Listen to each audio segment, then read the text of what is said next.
Good morning, good afternoon, everyone, and welcome to today's CC-Webinar.Live panel and keynote discussion session, and thank you for joining. We would also like to thank Manta and Equinix, our sponsors, for sponsoring this CC-Webinar.Live session. And now I would like to welcome Eric to introduce the keynote speakers and to moderate the session.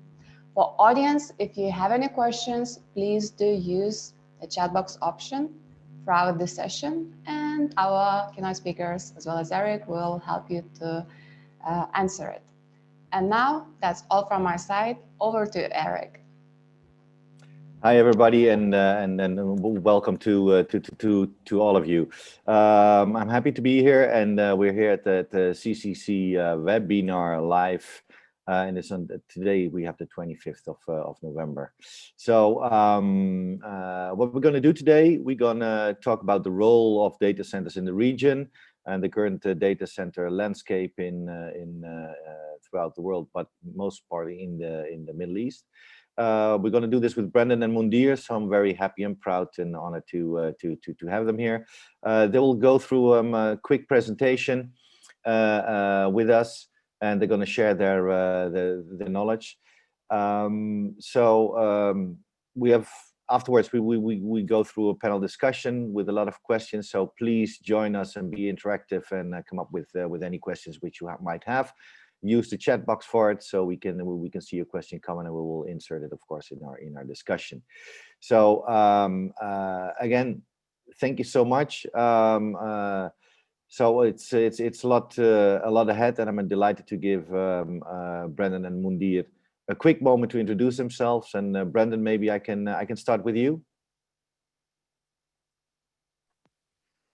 Wonderful, yeah, thanks, Eric, and it's great to be here. So my name is Brendan Rule. I'm the Director of Interconnection for Equinix in the EMEA region, including the Middle East. My team looks at interconnection revenue, interconnection use cases. We think a little bit about some of the services that we need to develop, particularly for our network service provider, content and cloud customers, being the ones who drive a lot of our interconnection. And as I said, yeah, really pleased to be here today and be part of the event. Thank you so much, Brendan, and again, honored having you here. So let's go to Muscat, to Mundir, Omantel. Hi everyone, good evening or good afternoon or wherever you are. Yeah, this is Mundir Raisi, the Senior Manager in the Wholesale Unit, managing the service delivery team and traffic monitoring. Yeah, the team delivers all the wholesale kind of services which a normal carrier does. Besides that, yeah, myself, I'm more into the submarine cable implementation and also managing all Omantel global POPs, wherever we are mainly in Equinix data centers. And good to be here, and we hope that it will be a good, fruitful session today. Thank you. Thank you, Mundir, and absolutely, it will be an absolute fruitful session because, and again, honor having you here at the CC-Webinar.Live session, which is sponsored by Omantel and Equinix. So I would suggest we continue with the first keynote presentation. Mundir, if I may give you the floor, so to tell us more about the data landscape and about Omantel.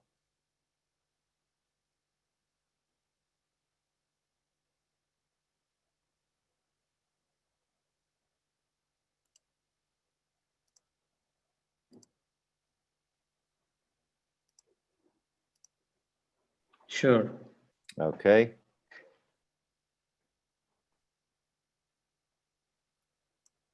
Do you see the slides now in the presentation mode? Okay.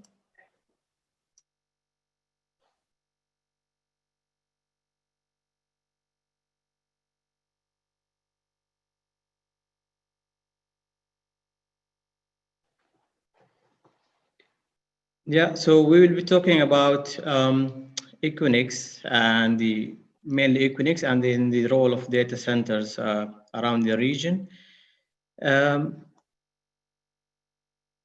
Just a bit of introduction to what Omantel does, or who is Omantel in the region. So Omantel is became a dominant operator in the Middle East by acquiring a majority stake in Zain Zain Group, so which is over 9 countries, and along with our other subsidiaries, which is Omantel International, Omantel France, by landing the first submarine cable in France, by the A1 submarine cable, and then all the other supporting entities which are part of Omantel, which is Oman Data Park. That's a national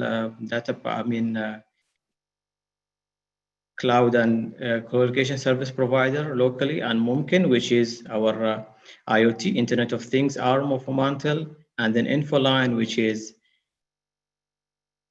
the call center and value-added services, and Oman Fiber Optic, that's the largest fiber optic producer, and then of course Equinix, the joint venture, and then we have Red Bull Mobile and Renna Mobile. Those are Omantel, or Omantel have around 40% of stake in the mobile reseller business.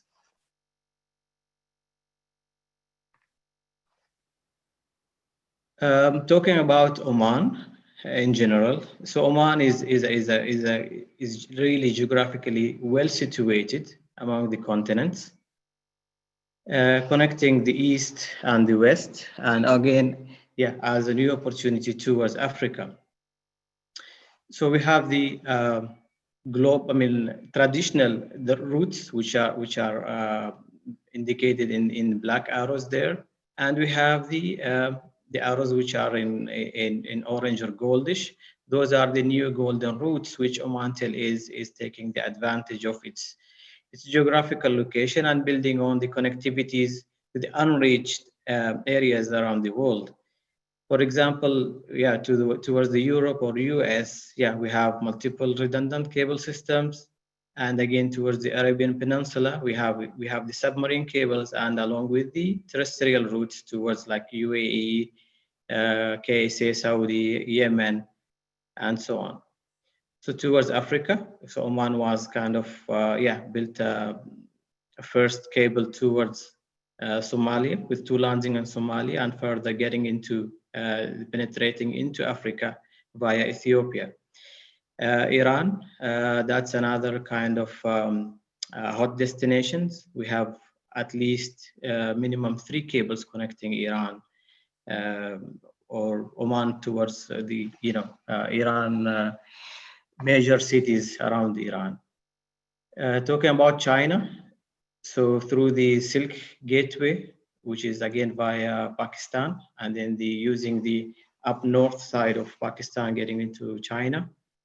India again, there are multiple submarine cables, and of course the new ones are under discussions to be built on. Australia, as you have heard lately, Oman and Australia are going to have a first unique direct cable, Oman-Australia cable, which is again, the project has been kicked off. And that's going to be one of the key value-added routes between Australia and getting an alternate route instead of US West Coast, and either avoiding, the other seas and straits around the areas. So it will be a direct golden route between Australia and Oman, and getting the capacities or connectivity towards whatever destinations the customer may demand. So again, Oman is a hotspot. So we are connecting around close up to half of the global population, and connecting markets where other global content players and other customers they cannot reach the common data centers or place of interconnects. So they are getting it via Oman. And if you see the projection between, let's say, the East Africa, we are expecting that the data and the demand grows between 2 to 3% the coming 2 to 3 years. And likewise in the Arabian Peninsula, the demand will be like 10 to 14% growth via Oman. And if we take Asia, including China, and taking into consideration as well Iran, Pakistan, India, Sri Lanka, so there even it's more, it's kind of been like 20 to 29%. The growth demand is going to be expected via using the Oman, existing routes and the upcoming routes to be built. The region is lacking of a carrier-neutral data center. That's because of the obvious reasons due to dominance of the incumbents in the area, and everyone is trying to say I'm number one, and my location is the best. And as we know, currently there are no carrier-neutral data centers around us, and we should have one. Besides, this region is unlike the FLAP area, which is Frankfurt, London, Amsterdam, and Paris, where are very few internet exchanges and with very few density in terms of traffic exchanges. That will lead us to a kind of since there are the dominant and few players in the area, which will lead us to higher cost of interconnection. Then it makes it difficult for the customers and the service providers for them to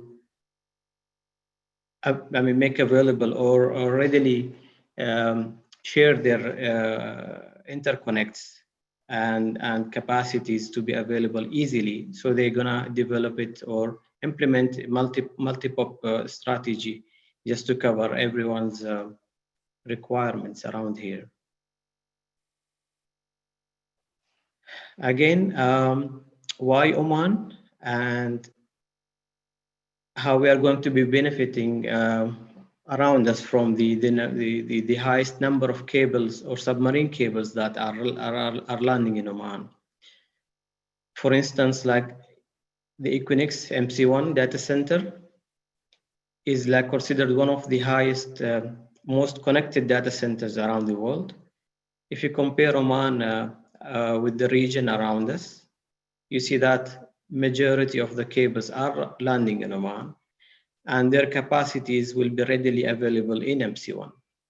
So this will, this is the competitive edge of MC1 and Omantel, of course, getting the capacities directly into MC1. If you notice that MC1 is just around 80 kilometers away from the farthest station or submarine cable landing station within Muscat. So which means even the Metro Connect or the backbone or the DWDM network will be easily available and to get the capacities into MC1. MC1, of course, due to the joint venture we have with Equinix, and one of the three highest value propositions we have here, that MC1 is carrier neutral, and it's a very unique presence in the area that no other data center has this advantage. And since we are having our 14 submarine cables landing in Oman, which are the highly demanded cables around us, either in the GCC area or in the MENA region or even globally. So all of those 14 are very value assets for us, and their capacities are highly and easily available in MC1 itself. Last but not least, we have Equinix, who is managing the data center. And of course, they are well known and well reputed, well known around the world, and they are very known much. And that's the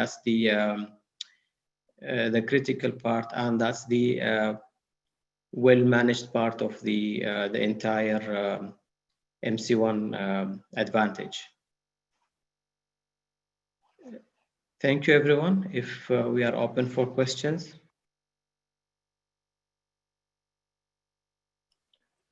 Thank you very much, Mundir, and very good to see, and thank you for sharing what's going on there with Omantel and your partnership with Equinix and all the cables coming in, and the importance of the carrier neutral data center over there. We have a question coming in, and it's from Hussein, and thank you for that.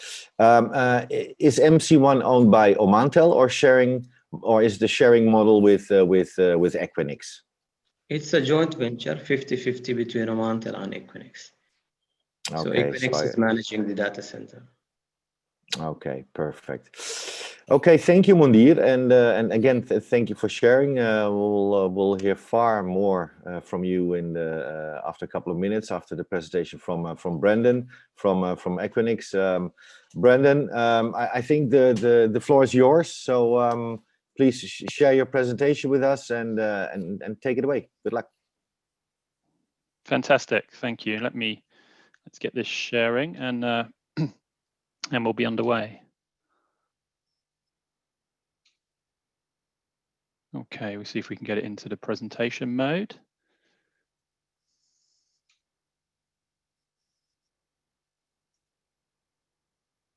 Okay, hopefully that looks all right to everyone. Fantastic, thank you, Mundir. First of all, just to see some of the statistics there about Omantel and the capability in the region, it really emphasizes again that we've made a great choice to come into this joint venture, and we're very pleased to do that. I'd like to do a couple of things today, just in the sort of 10-15 minutes that we have.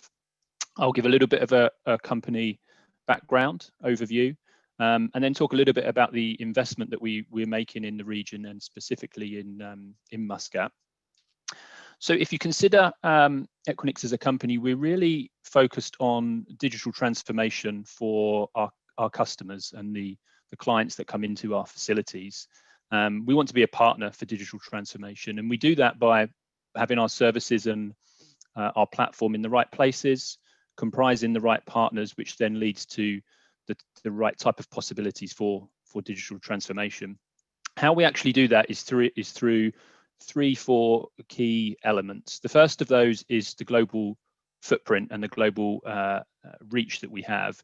You can see the map in the bottom left-hand corner there, the interconnected sites that we have in most of the major markets around the world. We're very active in both acquisition. We've made some major acquisitions in the last 12 or 18 months in places like Mexico, in Canada. We're also very active in new build, such as what we have done in MC1, but also, of course, as I'm sure many of you know, that the significant new builds that we do in other major metros like London, New York, Silicon Valley, and some of these markets. Aside from the global reach, that of course we've been trusted for more than 20 years now by major network, cloud, financial services providers, because of the uptime and then the service levels that we provide. And globally, the platform, the data center platform itself, runs at in excess of 6 nines. If you were to look at some of the metro locations you see on the map there, and look at the uptime that they provide, then many of those will be on streaks of 100% uptime through the whole year for a number of years. So obviously, as you'd imagine, with the type of clients that we work with, we take that very seriously. And that also includes the type of security that we have, whether that's the physical layer security, which is typically 5 layers before you get down to the data center floor, and all of the other type of security policies that we have in place. When you walk into an Equinix data center, in my view, you're walking into the gold standard, best data centers in the world. Sustainability is very important to us. I won't touch too much on that because, excuse me, I think that's going to come out in the discussion a little bit later. But just for now, to say that we have a public commitment to drive our business through 100% clean and renewable energy, and we're making good progress around that. And then the 2 pieces on the bottom on the right are very interesting for us, and that's the idea of digital ecosystems and interconnection. And ecosystems for us means the companies that are in the buildings with us or on the platform, and that's around 10,000 today. Many of those major network, content, IT, cloud providers, they form the basis of the ecosystem. And then we have our interconnection services, which knit those together and which make it possible for a consumer to get to a major partner network provider, cloud provider. So in summary, you have the value proposition of Equinix is really the digital platform at the top, and that's really the clients and the customers that we have. You have interconnection services or an interconnection fabric that sits underneath that, and then you have the physical data center estate itself, which is, as it says, is in excess of 220 today. Moving on, I like to also talk about Equinix through the lens of these two words that are very important to us. And anyone who's worked with us probably hears us talk a lot about ecosystems and interconnection. And this slide is very interesting because it's really the history of our company through this idea of ecosystems and interconnection. So way off on the right-hand side, you have what Equinix is today. And then on the left-hand side, you have what Equinix was 20 years ago or 22 years ago when we were founded. And if you go back to that point in time, the company was born into this situation of probably the start of the commercial internet as we understand it today.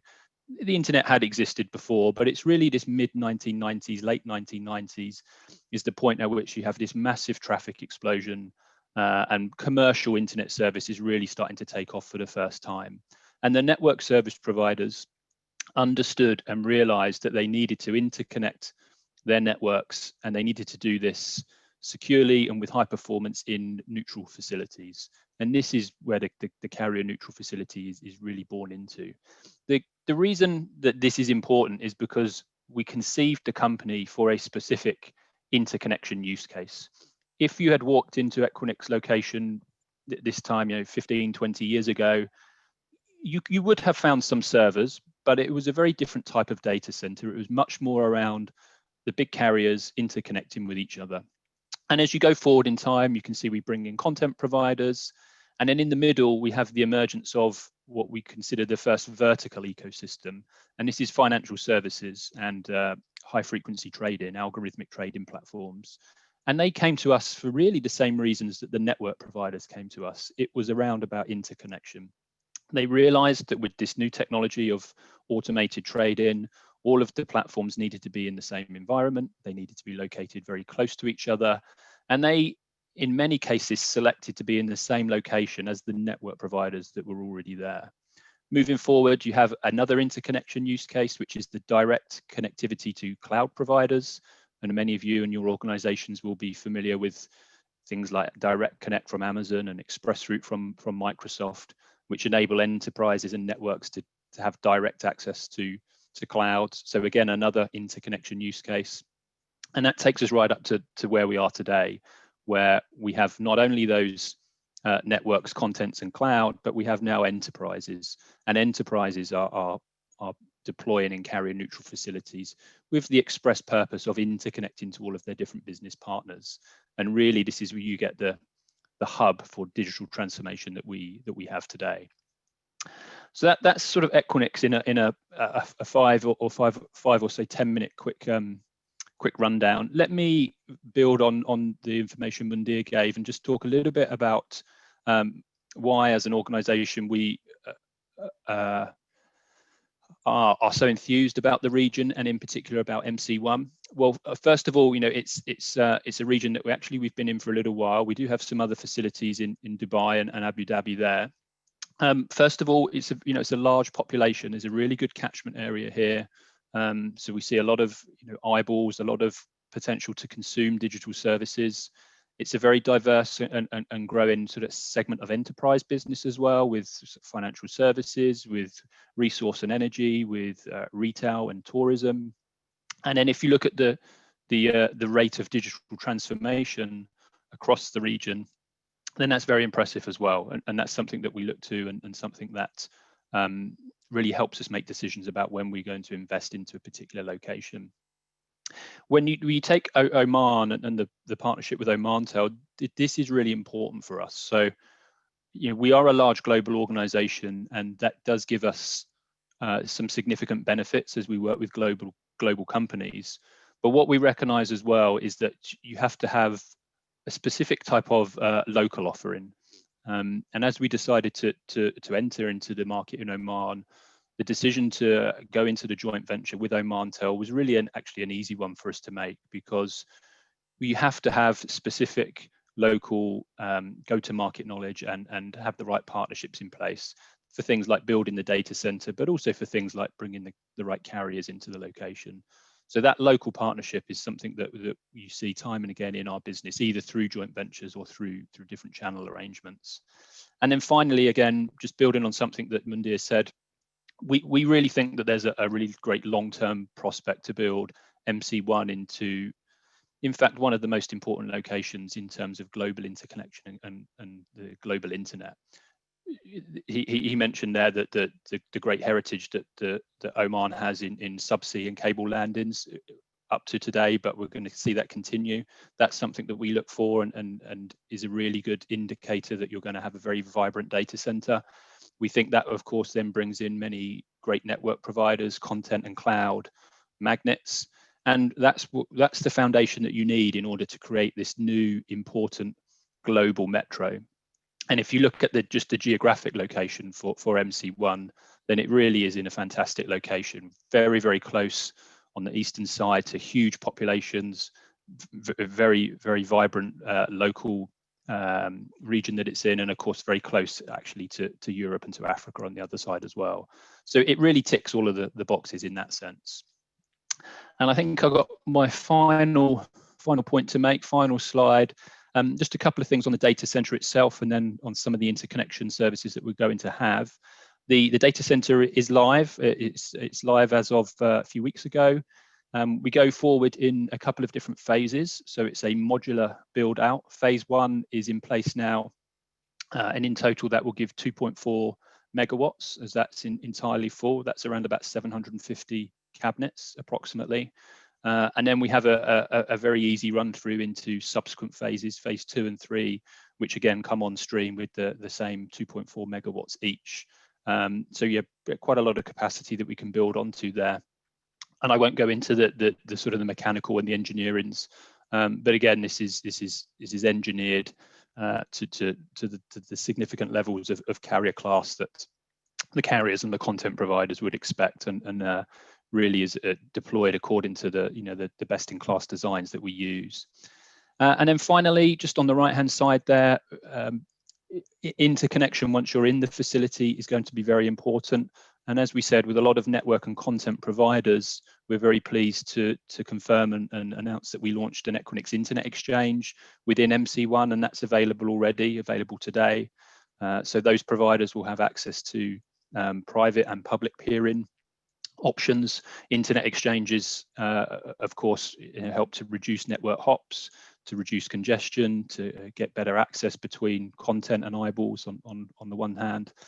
And it's something that we've been doing for a long time in America and in Asia Pacific. We're the largest internet exchange providers.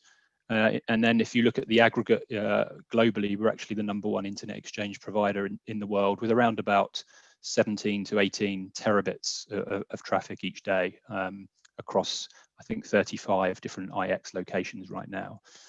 So very, very pleased to get the internet exchange in place as well for all those clients who are going to come in. I think that's probably about it for now, Eric. I'll stop there and welcome any questions or comments. Thank you very much, Brendan, and thank you for giving the insight on Equinix and globally, and also the strategy why you picked MC1 as well together with Omantel in Oman. A question coming in actually, and thank you for that, Darren. Question from you. What would you say there, Brendan, is more important when you're picking a data center location? Is it access to cable systems or access to eyeballs? Yeah, I mean, that's a great question, and they really work hand in hand. I would say. I think ultimately you have to. It depends on the location you are. So if you're in a location that is close to the coast, obviously cable landings are very interesting for us. But by the same token, we have data centers that are are inland, right in the middle of Europe or right in the middle of the American continent. So it really depends on the location. I think when we're looking at the Middle East, cable landing systems are extremely important. There's no doubt about that. And the way that you actually get the access ultimately to the eyeballs is to get some of the right cable landing systems in. And then as we get the data center live, we want to work with our partners to bring the right network service providers in, both ones in the country that you're operating and ones in countries that are nearby as well. So in fact, it works in both, but there's no doubt in the MENA region that cable landing is something that's really important. When do you think that MCY1 will be fully live and in operation? Well, we're ready now. So customers can come and talk to us. We roll out the data center in different phases. So phase 1 is available at the moment. So yeah, we're ready to go, and we're actually live already. That's in place. Okay, thank you. You mentioned Dubai as well. What's the value add? And thank you, Mohammed, for your question. What is the value add that Equinix will bring to the market? Actually, considering that you're there in Dubai as well, and Abu Dhabi. Yeah, we look at each region that we enter in, and we make assessments on the cities and the countries based on the interconnection possibility, the possibility to develop ecosystems. And just because we're in a region that is, or a location that is reasonably close and nearby, it doesn't preclude that we would come into another one. And we have many data centers in cities that are in the same country and are close together. So I look at the investment we have in Dubai and the investment that we have in Muscat as complementary. Is a bit of healthy competition, and in our different managing directors of the French business and the English business, the German business, there's very healthy competition between all them, and this will probably be the same for how it works in all the different regions. But again, all I can say about Muscat is it ticks so many boxes. We're really happy with MC1. We're so happy with the JV partner we have, and the pipeline and the upside look really great for the next year and a half, 2 years already. Yeah. Okay. Yeah. Thank you, Brendan. Mundir? May I add on Brendan's what he has said? What is what makes Equinix choose MC1? As I said, MC1 is the first carrier neutral data center in the region. So where it's not only Manta is present, but the others as well. So like, for example, all other licensed carriers in Oman could serve the customers as well. So as Brendan said, it's a very healthy competition around the region here. So that's make MC1 as a unique destination, and and makes the interconnection and even to the internet exchange more flexible and a better growth, I believe. Okay, thank you. But staying with you, Mundi, for a minute, because when we moved to Brendan's keynote presentation, another question came in for you, and especially on Morocco. What is your Morocco asset actually within Oman? That's part of the Zain acquisition. It's INWI in Morocco. Okay, thank you. Thank you very much. To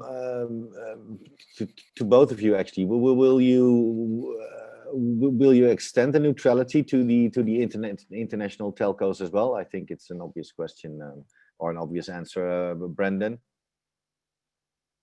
Yeah, absolutely. As Mundir said, we're operating. We're coming into MC1 in the same way that we come into any data center in the world. And that's for it to be a fully open, carrier neutral facility. So if the question is, will we welcome in different international telcos? Absolutely. And in fact, that's extremely important in order to get the right type of thriving ecosystem that we want the region to have. So for sure, we will, yes. Okay, cool. I have to say, and I'm very happy, very thankful for the audience, because we have a very, let's say, attendee crowd, which is really interactive and coming up with the questions. So, and that's why we're actually there for. And they're a bit worried about the exchange costs. The charges? Will the XC charges be a bit, let's say, on the normal side for everybody, or can you say something about it? Yeah, no, absolutely. I mean, it's again a good question. So when we look at the pricing that we give to the cross connects, we do have different pricing models in different countries and in different regions.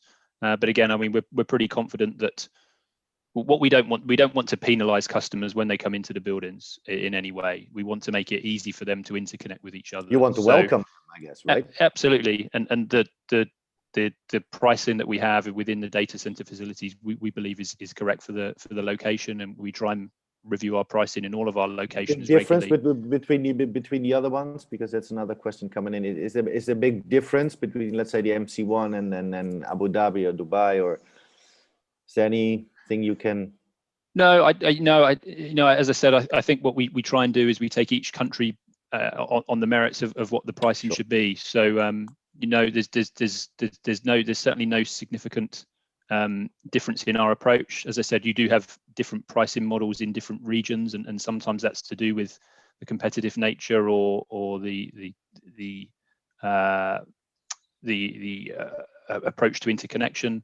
So I think the clients and the people that we'll be bringing in will be happy with the interconnection charges once they're in there. And if I can say, on the internet exchange, certainly on there, we want to see that platform flourish. And that being the case, we've got extremely competitive pricing around the internet exchange, extremely low, and in some cases the actual port prices themselves are zeroed out for a limited period of time. So we really want to bring people in, and we want them to interconnect with each other, and I think that's reflected in the pricing that we have. Fair enough. I mean, on the other hand, together in or within your JV with Omantel, you stick your neck out and put a lot of money and a big investment on the table to make it happen. So fair pricing should be done. And again, neutrality you mentioned. So it's open not only for the Oman carriers but also for the international carriers to come in. Yeah, for example, if you take AE1 submarine cable, so which is Omantel along with other 15 parties of the consortium. So what we say, AE1 is capacity is readily available in MC1. So which means all AE1 parties could trade or exchange that traffic. So it's not only Omantel is controlling that, but yeah, themselves they can interconnect as well with anyone. Yeah, everyone's welcome. This is an out-and-out carrier-neutral facility, so absolutely everyone in the region. Okay, sounds perfect, and I think that answers a lot of questions out there. And thank you out there for all your questions, because this is exactly why we're here with the CC-Webinar.Live. Now, let me bridge this to our, let's say, more into a more in-deep, let's say, discussion with the two gentlemen. Again, guys, we're talking about the role of the data centers in the Middle East region and what the landscape is about. So, the sustainability, the partner models, projects coming up, latency, surveillance, security, what have you. Everything we'll talk you through. So, Mundir, if I can start with you. Just as a simple overview, a helicopter view, data landscape. How does it look today, and how can sustainable data centers meet the market demands? If considering the MENA and the particularly GCC area, as we saw that there are now at least 4 Equinix data centers in place. So which means there is demand, and facilities are ready to host these customers. So what we liked about Equinix approach is that they are doing the staged growth. For example, we started with the phase 1 now, and we have other 2 phases which comes along based on how the demand goes on. So for example, the modular growth, and then it takes us to the sustainability part of it, is the optimum use of the power or cooling and power, let's say, within the data centers. That's the critical part. For example, the electromechanical is consists around 70 to 75% of the cost if you build up a data center, while just 30% is your civil work. So what we saw from Equinix experience that they are really implementing and making use of the power and space, that it will stay for upcoming 46 or even 8 years down the road, that it is used very optimally, up to the most, and maintain their sustainability and their governance in terms of running the co-location business around here. So what matters is as well is the the fair distribution of power around the data center. For example, if you build a white space for 40 racks, say, and it's designed for 500 to 600 kilowatts, you will find it sometimes, one of the zones is requiring, more power, but there are fewer racks, but it consumes more power. What we saw that from Equinix, that they are very good in maintaining this and keeping the data center, the demand runs for a very, very, very long time. Okay, thank you, Mundir. Brendan, how do you see the data landscape, or what do you see out there? I mean, you're in the middle of it, of course, but what do you? I can bring just a global perspective first, actually, and we see some really interesting developments. That at the moment, you can categorize the sort of data centers that are around into maybe 3, maybe 4 categories. So you have the quite traditional one that we operate, which would be, if I was going to say size, it might be from 2 megawatts up to maybe 30 or 40, and this is a traditional retail type of data center.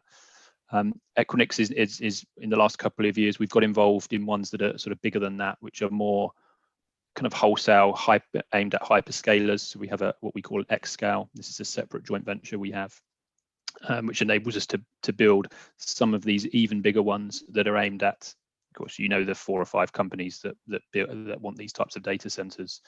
But then one of the other things that's happening is we're seeing data centers sometimes start to get a little bit smaller as well, and this is tied in with the move to some degree a little bit more distributed services.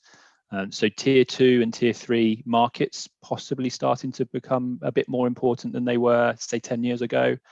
And some people in the industry as well are convinced that you will start to see micro data centers. So you might think something the size of a shipping container. Possibly, I think there's a long way to go before this type of stuff happens. Irrespective of any of those trends, we believe very, very strongly in that core business model. So the first one I mentioned, which is the sort of sweet spot, let's say 2 to 20, 25 megawatt data center that is a retail data center that has lots of networks, lots of content, enterprise finance, and lots of interconnection. And that's exactly what we've done in MC1. I think the other thing to talk about just on the sustainability, this is extremely important for us. We have a very open sustainability program that is led by our board and our CEO, that we report on to our investors and our customers. We have that long-term goal, as I said, to have 100% clean and renewable energy. At the moment, we're running at around about 90% of clean renewables.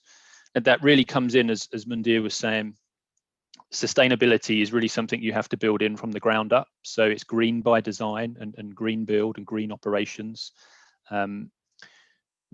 As part of the commitment we have to this, we look for renewables wherever we can get them. We look for local energy sources. We like to advocate for favourable energy policies. And then in the build and the operations, again, as Mundir was saying, things like adaptive systems are very important these days that can adapt in terms of the power usage.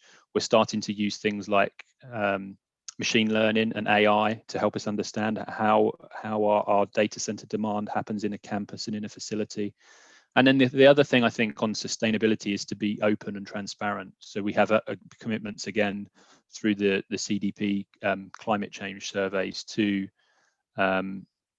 publish exactly what happens in all of our facilities and what level of sustainability we have. So that's something that we're very keen on. And if you look at the the build that we had in MC1. It's what we call an FDC design, flexible data center design, which is our most modern approach.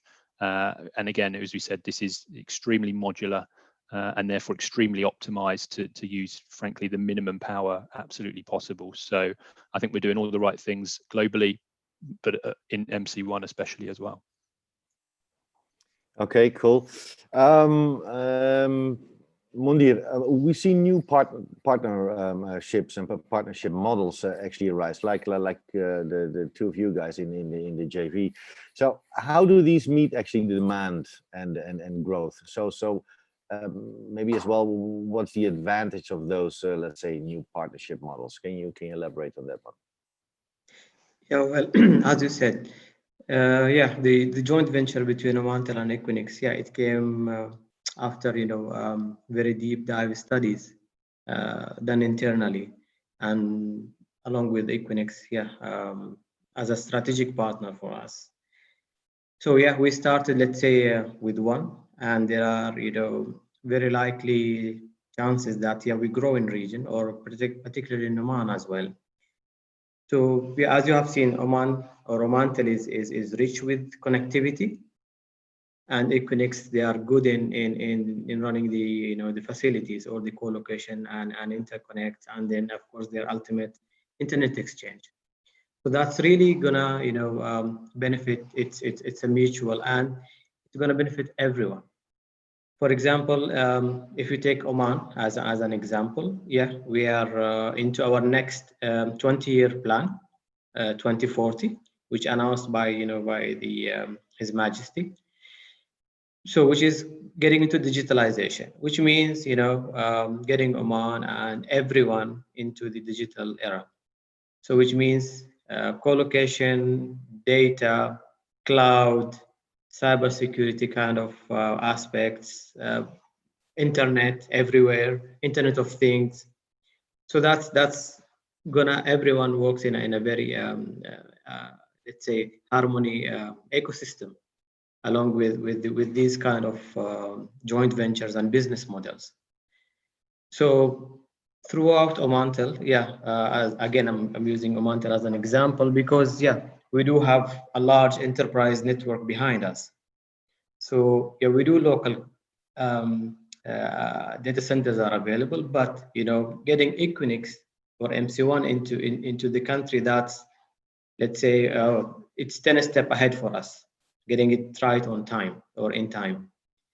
So that's a very workable business model for us, and we encourage either whomever who has good connectivity to study this business case or this example and implement and adapt it. So which is getting benefit everywhere. This is for local enterprises, as wholesale carriers, or even as an Equinix for a hosting provider. And I can only echo what Mundir says there. The way forward for Equinix and the success of our business is going to be hugely dependent on the partnerships we have, and that's the case for the type of joint venture we have. It's also the case when we're in different countries that we look for the right type of channel partners who can access the enterprises. So again, in Oman, as I said, if it's important enterprises in important industries, then Omantel, of course, and others potentially, will be the ones that can actually build the different solutions, of which the data center is only a small part, perhaps. And that's the model that we have around the world. We really look for partners at all different parts of our business, because we recognize that, okay, we're good at building data centers. We're good at building some interconnection services. We think we can do very good things there. But if a bank or a financial services company needs some data center, but also some consulting around some security, then we have to look for the right partners all the time. So your partners are very, very key to success for us. And again, we know we've got the right one in MC1. Okay, cool. Good to hear. Brendan, staying with you, you mentioned power, and then Mundir as well. And power is, of course, key for any data center, wherever. but it's also very expensive, and the environment plays more and more an important role. And you mentioned already is something, but maybe we can dig in deep a little bit more. So how do you actually how can you actually and the environment actually and together with of course the power, how can it support the growth in the data centers in general? And well, what did you maybe specifically do for the MC1? Well, it's no doubt there is significant new demand for power for many sectors, or you know, across the world in different areas, and the data center market is obviously part of that. I'd go back firstly to what I said before. You have to be efficient by design and green by design, and things like adaptive systems are important. Always making sure that you're on the cusp of new technologies, whether this is things like use of different types of batteries or different types of fuel cells, perhaps. Making sure that you have the right type of things in place to do with heat recovery, for example, you know, can be very, very important. So, I mean, the main thing that we can do as a data center, someone who builds and operates, designs data centers, is get all of that part right for sure. And then, of course, you have the commitment to renewables and green energy and those sorts of things as well. I think the other thing I would sort of point out as well on sustainability is that the idea of a carrier neutral facility in itself is an optimization of what we've had before, because if you can bring together a lot of IT or a lot of infrastructure into a single highly optimized place, then that is a more efficient design rather than a much more distributed data center and maybe previous generations of data centers. And we know that technologies like virtualization, in a sense, will give optimizations for the type of power use as well. The other thing I think is worth pointing out is if you're able to build a campus or a facility where you have lots of network providers and content providers, cloud providers, enterprises who can interconnect locally within the building, then that can cut down actually on power usage as well, because we know that actually the transmission over wide areas and long distances in itself is a contributor to the demand. So it's a complex problem. It's not easy. The reality is that there's huge appetite for digital services across the world in all regions, and that's not going to change. I think as providers of services, we just have to have, as I said, have a commitment to best-in-class design, and that's really what we try and do. Oh, absolutely, and of course I can imagine. I mean, your clients, whoever they may be, wholesalers, carriers, enterprise, whatever. I mean, they do have their vision and mission and goals as well. So they would actually choose you for your actually sustainability and that's right. And I think that's a key value add which Equinix and especially the MC1 brings to the area. Mundir, do you have anything to add on the power and being as environmental friendly as we can be? Yeah, true. I think recently there have been studies on using a different kind of cooling, which is immersion cooling method. Which the experiments have revealed that if you implement this, it's going to drastically reduce the even space and ultimately the cooling required for the machines, because as it was demonstrated that for a single kind of a 1U server, like the fans itself, it's kind of 20% consuming that power. Whereas using immersion method, that's gonna completely shut down the fans, because the cooling, that method is very effective, but again it's still under studies and experiments, and it will take some time and as well for the hardware manufacturers to validate and to just to comply with this kind of cooling method. But as Brendan said, the demand is still there. the suppliers are still using the kind of traditional ways.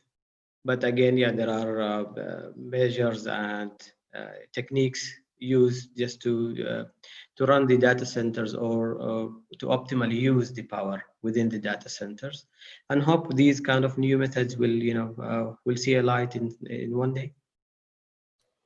We do have the responsibility to the next generation, so I think we have to, and I'm very pleased to hear that the MC1 is going on that way, and that it's, let's say, within the strategy, the policy, and the missions of both of your companies. So really good to hear that. Internet exchange, very important part of it, Brendan. So what role does the Internet exchange and maybe even so as well preparing play as and help to generate actually new value add services to drive growth and hopefully maximize revenues? Yeah. We as you would have seen on the initial presentation, the peering ecosystem is really the foundation of our business. This was what our business was started on, and if you go around all of our successful locations, you'll always see a very healthy network and content ecosystem. That's the sort of foundation, because you have to get that in place first, and then you're able to bring in enterprise and different types of organizations as well. So I mean, peering as a whole for our company is probably responsible still for maybe 1/3 of the entirety of our business today. So it's extremely important to us. It drives a lot of interconnection. It supports the things that we do in our home lives, or the consumer internet, different things that we have. Of course, the huge applications around streaming, TV, gaming, all these different sorts of things. And the internet exchange is a crucial part of that.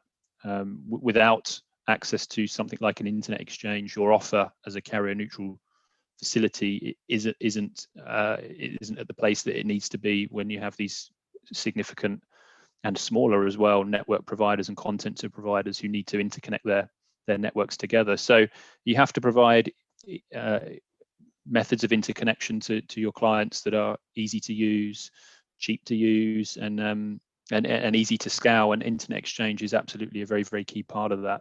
And as I said, it's in the presentation, it's something we're very passionate about and have done for a very long time. And as an aggregate, we are the largest internet exchange platform in the world with, as I said, I think between 17 and 18 terabits currently, which is quite a bit of traffic globally.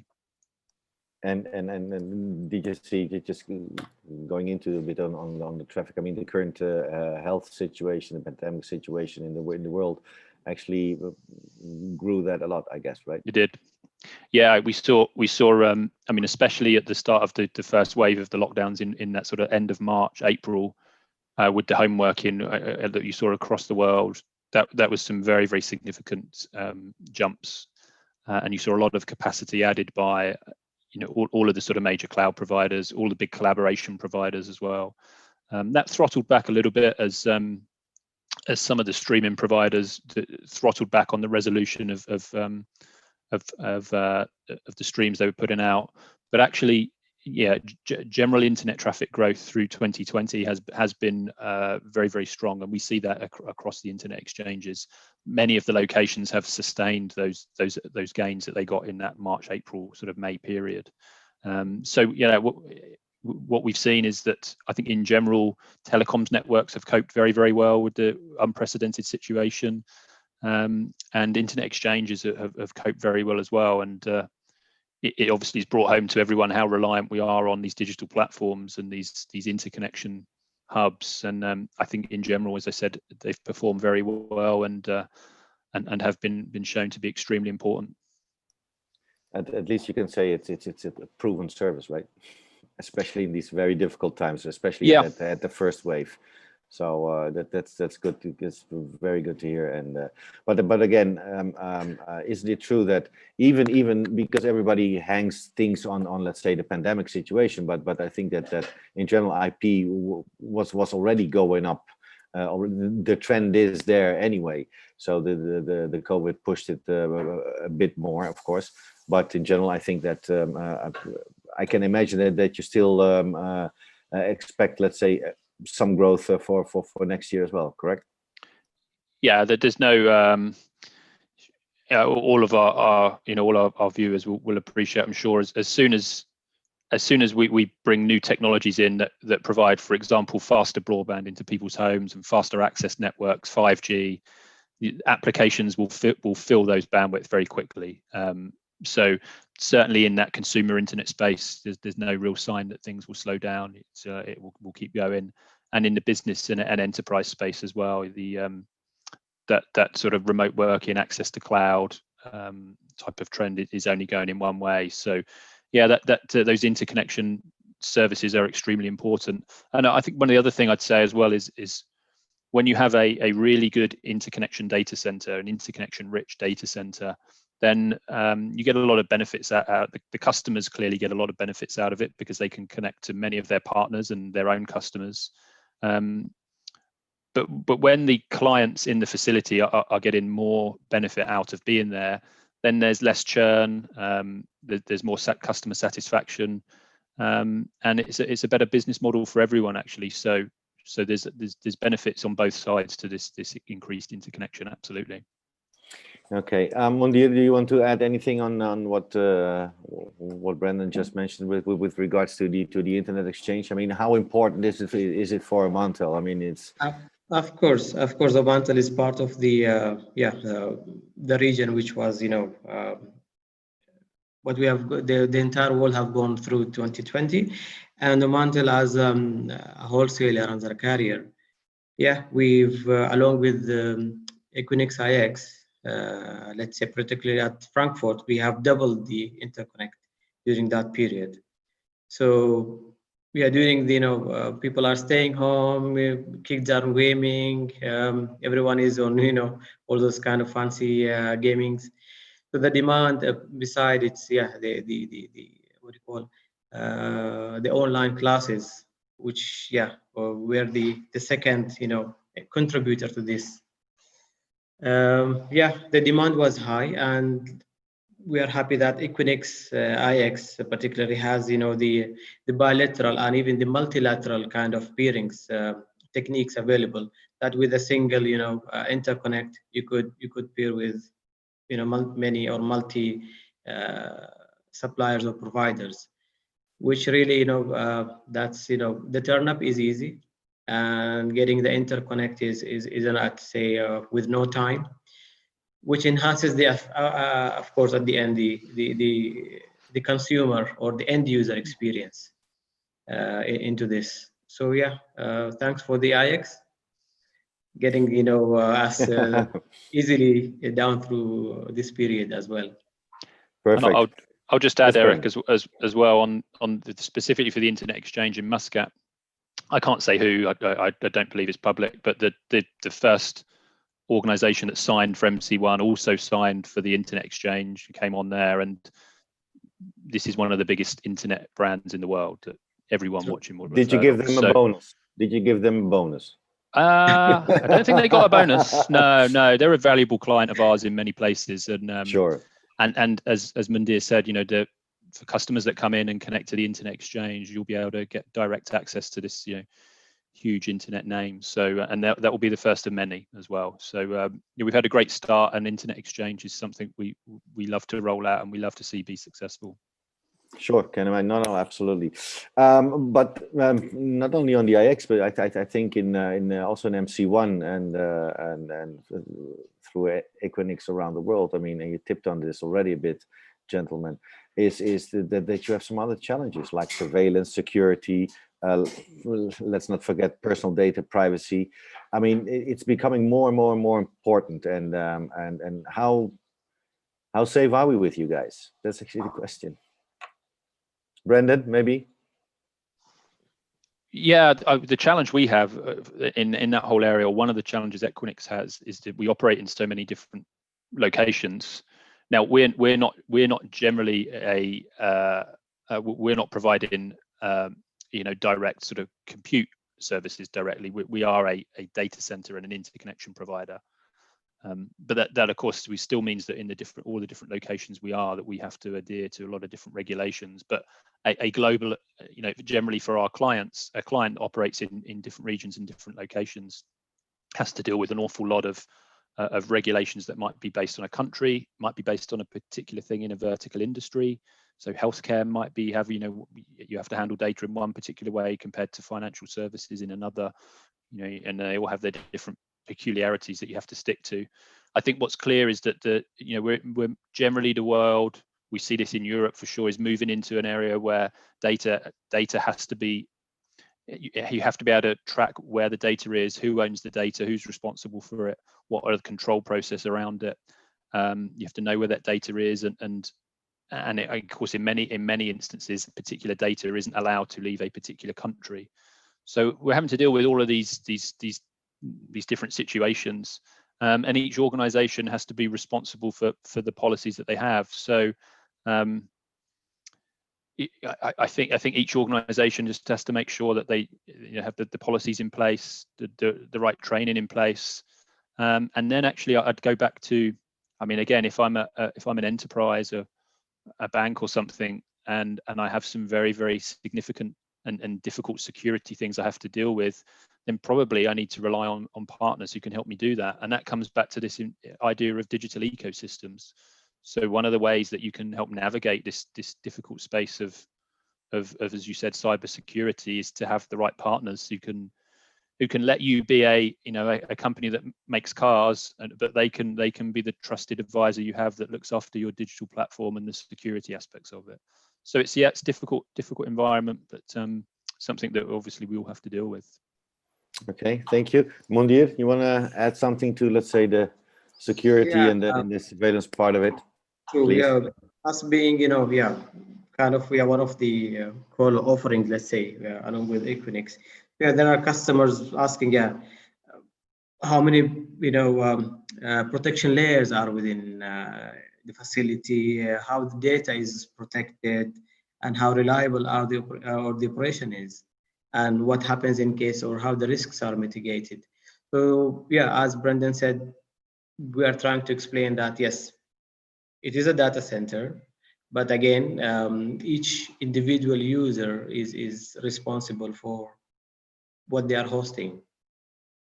In terms of a facility, be sure that yes, we are implementing all the international standards and measures are in place. Even we don't have like 4-layer protection, even we have 6 layers of protection as a physical, all the standard surveillance cameras, scanners, man traps, physical guards. That's everything is in place, and even the accesses or to the racks, to the colo, to the white spaces is like really controlled. So what comes to the actual hosting of data, as Brendan said, or that's where the practice is, that you should keep your own measures in place as well, just to maintain and comply with each country's regulations. Where are you, how to protect the data, and what needs to be done in terms of certifications if required, even in few cases that you can host data and you could process data as well. So it's a complex process, but thankful that everyone is aware what needs to be done, and all the major processes and are in place to cater as a matter of this. Okay, thank you. Going a bit more into services. Brandon, you and Mundir as well, but both you mentioned, of course, the cloud and everything. So, explain to us and to the audience, explain to us the importance of big data, cloud storage, cloud cybersecurity, but also the latencies of, for instance, 5G or IoT or R and VR. What can you share with us on this one? Yeah, I can have you obviously, as you've touched a lot of things that we think about there. I think one of the interesting ones that we really tracking at the moment is 5G and Internet of Things, and again, I'm sure that many of the viewers understand what this is and what we're moving towards, but it's this situation where the latest generation of mobile technology is really built to connect things more than phones, or more than people. So and of course we see this already. Many of the things that we're starting to have in our houses or in our cars or in other places are already connected to the internet in some degree.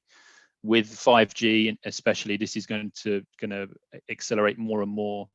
So we're going to have many billions of connected devices, and that starts to mean an awful lot of data can get produced. And there's no doubt that those data sets can be extremely valuable in terms of the way that mobile service providers or platform providers can start to use analytics to understand how they can better build their product or how they can change their service.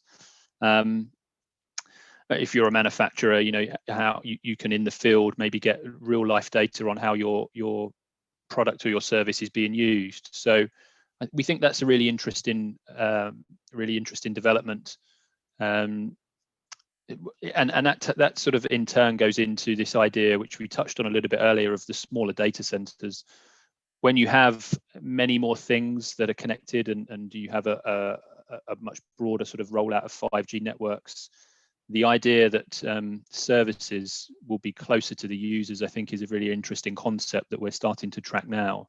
And that could be driven by the need for lower latency, or it could be driven by the fact of you're collecting so much data off of a group of devices that it doesn't make sense necessarily to backhaul these to a major cloud hub in Europe. You need to do something much more local. And this is where you're going to, as I said, we think that tier 2 and tier 3 markets over time will start to become a little bit more important. So this whole idea of 5G and connected devices and the need for more distributed compute is something that's very interesting to us, and something that I'm sure not only us but some of the viewers are tracking as well. Okay, thank you. Mundir, you want to add something to that? Yeah, true. As a very well-known use case of IoT and 5G, for example, is the self-driving cars becoming very common now, and the amount of data are exchanged between the vehicle and back to the factory or to the servers. This is really very crucial, and really a 5G and IoT is the core of this, and which is really working in a very what do you call, a synergical matter. So for instance, self-driving, you need to know the road conditions, the weather conditions, how many obstacles in front of you, and everything happens in a really fraction of a second. And IoT and the 5G and then the interconnect are really really matters in this case. The big data, which is the core of this, is really crucial. And let's say if you go to the local Oman market, for instance, so now there's an initiative to replace all the electricity kind of meters. Instead of someone coming to knock your door and check your meter reading, and then they're trying to replace it with an IoT kind of meters, where the readings and all the diagnostics done remotely. So this is really a big thing happening around us as an application in Oman. And yeah, big data is a core. What it matters as well is the how useful the data we are going to process, because sometimes down the line we might get data corrupted or lost. So you need to have the effort to redo the analysis or reanalyze the data.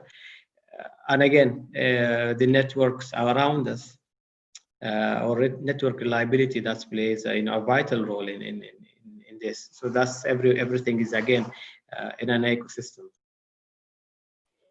Okay, thank you, Mundir.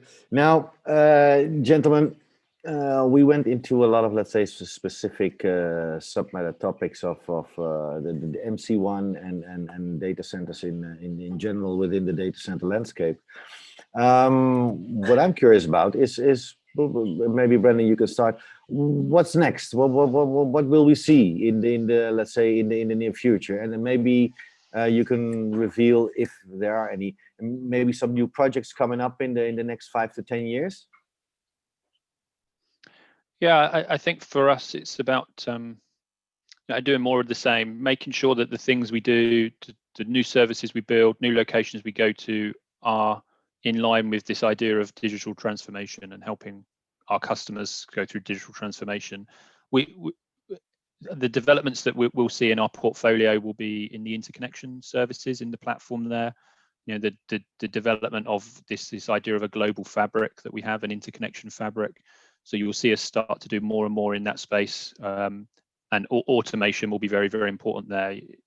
We want to be in a situation where the orchestration of our interconnection fabric and our interconnection services, can be done through APIs, in very efficient ways through our customers and our partners. We will see Equinix, start to be more ambitious in some of the services we do, perhaps moving up the stack. So earlier this year, we closed an acquisition for Packet, who are a bare metal cloud provider, distributed bare metal cloud provider. So that's now part of the Equinix portfolio as Equinix Metal, and our users, the viewers, can find out a lot more about that on the website. So you probably look out for more in that sort of area. Partnerships, again, as we've talked about a few times on the call, will continue to be really important for us. So that will be the key vector by which we expand our business and we succeed. And then in terms of sort of larger projects, unfortunately, I don't think there's any I can announce at the moment. But come on, help us. Fair enough. I'd love to, but I probably wouldn't be working for Equinix after I did. So no, there's new locations and then building around existing locations are going to be something that we're always going to do. And I just didn't say to the viewers, sort of keep tuned for new ideas. I think in the region, the MENA region, we're really happy with what we've got in place, and we've got a lot of work to do in MC1. So the focus for us, working with Manta, is going to be around making MC1 a success. And let's hope that it's full up in a really short order, and then we can be back talking about MC2 maybe. And who knows? I'm not announcing MC2, but I'm just saying maybe. We heard you. We heard you. Okay. No, but I also moving into, because you said some new data centers coming up. Also, what you mentioned before, let's say also some smaller ones rather than some hyperscale ones, or yeah. Well, I mean, we don't have anything that we're tracking that trend. We have started to deploy smaller data centers than we previously would, or more modular data centers. So some of the designs that we've been using in the last couple of years are in some cases for slightly smaller data centers. But the idea of some interesting locations that are connected to cable landings and things like that, that may push us into some of these smaller locations. Again, as I said, it's something that we track with interest, and there's definitely a lot of hype around these sort of smaller DCs. But again, I'd say that the business model that we have today, which is that sort of traditional sort of size one, like we have with MC1, we're really confident that's got a very strong future, and as I said, focused on making MC1 a big success. I'm sure you will. I'm sure you absolutely will. Mundir, so what do you see in your glass bowl? What mystery is coming towards us, which we now think of mystery, but will be in our face in the coming 5 to 10 years? What do you expect, and what kind of projects do you see coming, which are coming, or you hope will come? Yeah, of course, it's more connectivity, and I think the idea will be is more connectivity into MC1, and yeah, where customers will get make use of the new cable systems, which are with multi-fiber pairs, which gives them an additional and enhanced connectivity. So that's what we are working on, and yeah. So let's see. That's the target. So which makes MC1 a great place to be. Thank you. And Munir, with our Mantel, what are the plans? I'm curious. People out there are curious to know what's coming. And that's what I said. Mantel is working in couple of opportunities among with other partners. to enhance the connectivity around the world, and again into the region, and particularly into MC1, and to make MC1 really the place where customers and CDN providers or internet exchange is really matters. So that's what we are trying to work on. Is just to increase the importance and the value proposition about MC1. Okay, thank you. So I'm just checking quickly, and also for the audience, if there are, let's say, any other questions or more questions coming, because at the beginning we had quite some questions with regards to both your keynote speaker presentations. I don't see any, let's say, real big questions coming. So Brendan, if I may start with you, any famous last words you want to share with us, because we're sort of getting to the end of this this webinar live session? No, well, just thanks for having me, and just to highlight again, we're extremely optimistic about the future for the partnership in Muscat, and yeah, we're ready to help power digital transformation in the region. So yeah, anyone that is interested, please do get in touch, and let's get to work. Okay, cool, and thank you, and honored having you, Mundir. Last, but of course, some famous last words from your side. Yeah, thank you, Eric. Thank you, everyone, for having us here today, and the opportunity to to highlight what was the joint venture between us and Equinix, and how the business is forming ahead, and what we have now, and what we can build on the past experience, and how we can enrich the experience either of the wholesalers or the the enterprise businesses behind us. Yeah, so the opportunity is there, and all the infrastructure we have. And again, Oman is a very unique place, as you have seen throughout. A beautiful place, and a very beautiful country. Thank you, sir. Yeah, so this is what we are planning ahead, and yeah, as Brendan said, maybe MC2. Well, let's see. Well, ladies and gentlemen out there, it seems that we're heading towards the end of this webinar live session of today. I would extremely thank the keynote speakers and panelists, Brendan from Equinix and Mundir from Omantel, and the sponsors Equinix and Omantel, of course, for the participation and giving interesting presentations to all to all of you out there. And so Brendan and Mundir, again, honor having you, and to thank you for being here. So with this, ladies and gentlemen, we'll give the microphone back to the colleagues in Berlin. So I would say stay tuned, stay safe, stay healthy, and we'll see you coming very soon again, because CC-Webinar.Live is here to stay and to bring you all the information you need. So ciao for now, and over to you, Laura, in Berlin. Thank you very much. Thank you, Eric. Dear all, we are at the end of this webinar session, and I would like to thank Brendan and Mundir for the interesting presentations and sharing the valuable knowledge. Also, I would like to thank our audience for joining and listening. This panel will be soon available on our CC Media portal for you to watch it. We are looking forward to welcoming you in our next webinar session planned for tomorrow on a topic of 5G roaming, so join us there. Also, if you're interested in sponsoring and supporting one of our future branded webinars, contact CC team. For all updates and fresh content, please follow us on our 5 social media channels. Bye for now, and I will see you next time.